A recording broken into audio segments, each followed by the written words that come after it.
जंगल में एक शिकारी रहता था जिसे उसके हिंसक कर्मों के कारण उसके बंधु बांधवों ने भी त्याग दिया था। एक दिन उस शिकारी के हाथ में एक कबूतरी आई तो उसे पिंजरे में बंद करके वो अपने घर ले जाने लगा। इसी बीच अचानक उस जंगल में बादल घिराए और अंधेरा छा गया। उस समय आंधी के कारण कुछ भी दिखाई देना कठिन हो गया तो वो शिकारी एक वृक्ष के नीचे खड़ा हो गया। कुछ देर में बादल छंट गए और आकाश में तारे चमकते दिखाई देने लगे। सर्दी और भूख प्यास से परेशान हुआ शिकारी जोर जोर से चिल्लाने लगा, जो कोई भी मेरी आवाज सुन रहा हो मुझे अपना अतिथि मानकर वो मेरे लिए कुछ खाने पीने की व्यवस्था करे। वृक्ष पर बैठा कबूतर अपनी पत्नी के ना लौटने के कारण परेशान हो रहा था। शाम तक भी कबूतरी के नहीं आने पर कबूतर जोर जोर से रोने लगा। रोते रोते कबूतर शिकारी के पिंजरे के पास पहुंच गया। पिंजरे में बंद पड़ी कबूतरी अपने पति के वचन सुनकर उससे बोली, पतिदेव, पक्षियों को पकड़ने वाला ये शिकारी अवश्य ही पापी है, लेकिन इस समय यह हमारा अतिथि है और इसके प्राणों की रक्षा करना आपका कर्तव्य है। संध्या के समय अपने घर में आया अतिथि सम्मान ना मिलने पर गृहस्वामी को अपने पाप देकर और उसके पुण्य लेकर चला जाता है। मैं अपने पूर्व जन्म के कर्मों के कारण ही बंधन में बंधी हुई हूं। इसके लिए शिकारी को दोषी मानकर इस पर गुस्सा नहीं करें।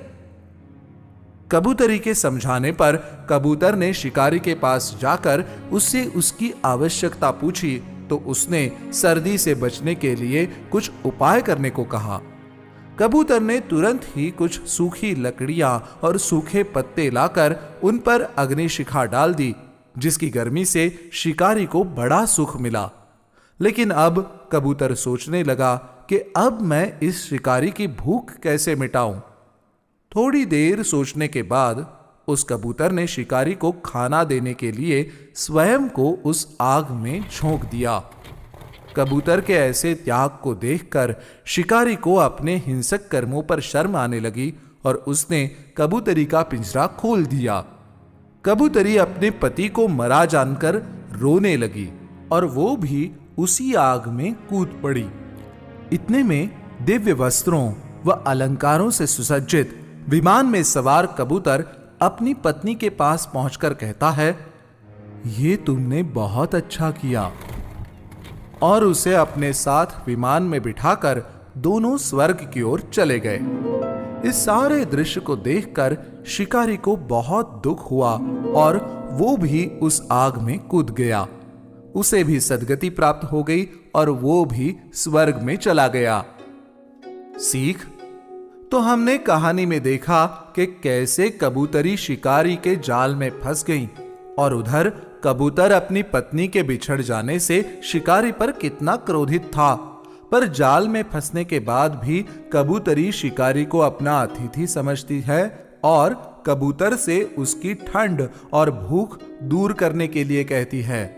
अपने मेहमान की भूख मिटाने के लिए कबूतर स्वयं को आग में झोंक देता है, फिर तो उसके पीछे कबूतरी और बाद में शिकारी भी आग में कूद जाते हैं।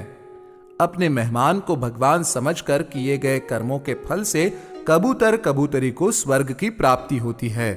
इसीलिए कहा जाता है, अतिथि भगवान समान होता है, उसका हमेशा सम्मान करना चाहिए।